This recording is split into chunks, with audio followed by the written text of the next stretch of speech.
I would like to begin by recognizing that we are, as we are every day in this house, on the ancestral land of the Algonquin people. Canada is built on the ancestral land of Indigenous peoples. But regrettably, it's also a country that came into being without the meaningful participation of those who were there first. It looks like Justin Trudeau is turning out to be as big a disappointment to us as his father was. And we need to work very hard with Indigenous communities who are all different, who all have different strengths and challenges and ways of going about it, to build the path forward. Justin Trudeau, you're a liar and you're a weak leader. You're a liar. Climate leaders don't build pipelines.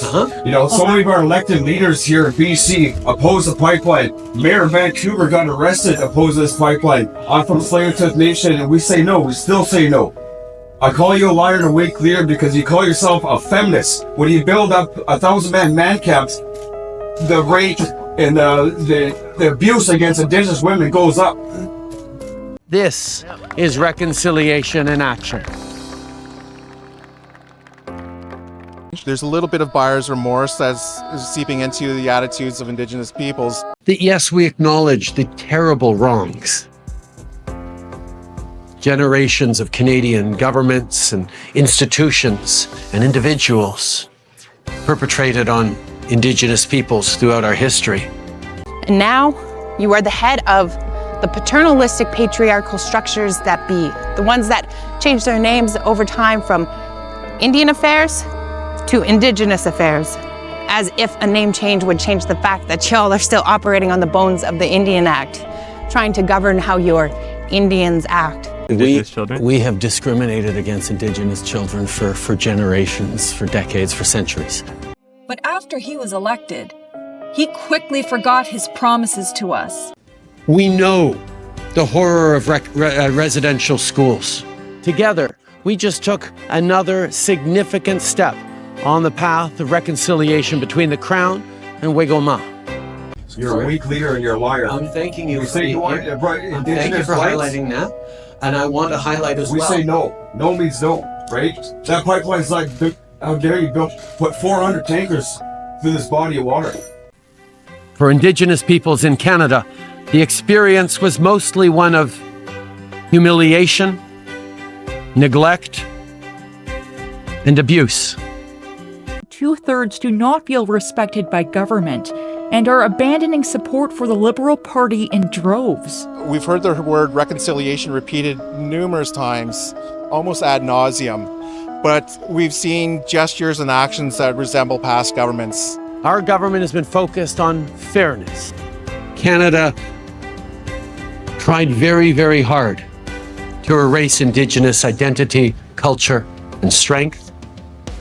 So Justin Trudeau is all words, and I'm tired of politeness that is really racism and colonialism. But we cannot only get wrapped up in the difficulties, even though they color everything we exist. Everyone in every generation deserves a real and fair chance at success. And there are always leaders don't build pipelines in favor, and you're a weak leader. Thank you, sir. I've heard you. I've heard you.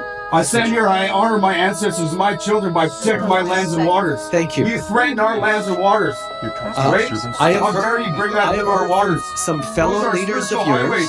You have no right to do that to us. Sir, I have heard from some of your fellow Indigenous leaders.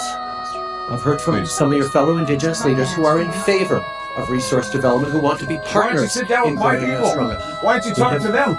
You talk to everybody that wants to sign up on this? No, they have no resources. They can't hunt no more. They can't do this. I've heard you. I hear you today. I understand your concerns. You're a weak leader. You've made your point. Thank you, sir. You're welcome to stay if you'd like. If you're going to participate, and let us continue. If not, have a good day, and please give everyone outside my best. Their voices are really important as we approach this next election. Thank you. All of us need to recognize our roles that continue through systemic discrimination, through unconscious bias, through the kinds of barriers that continue every single day in our present, not just in our past. I wrote a poem for Justin Trudeau. Here you go.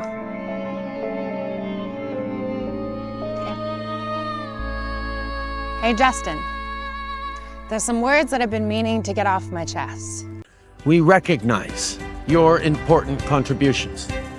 Prime Minister Trudeau, you betrayed us. But in the meantime, the way we engage needs to be as partners, letting them set the goals, the priorities, and working with them to achieve those priorities and goals. Why doesn't the Prime Minister just say the truth and tell the Indigenous peoples that he doesn't give a fuck about their rights?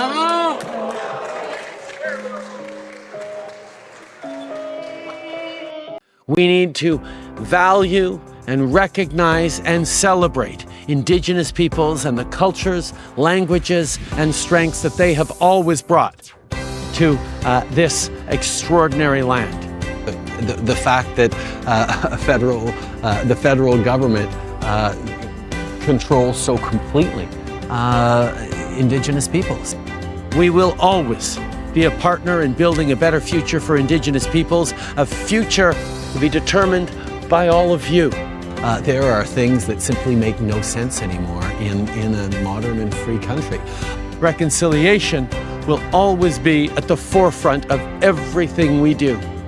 And is it enough? No, it's not. And is it going to fix everything overnight? Absolutely not. We have an awful lot of work to do in the coming years. Well, you're in the public eye paying lip service to Indigenous populations.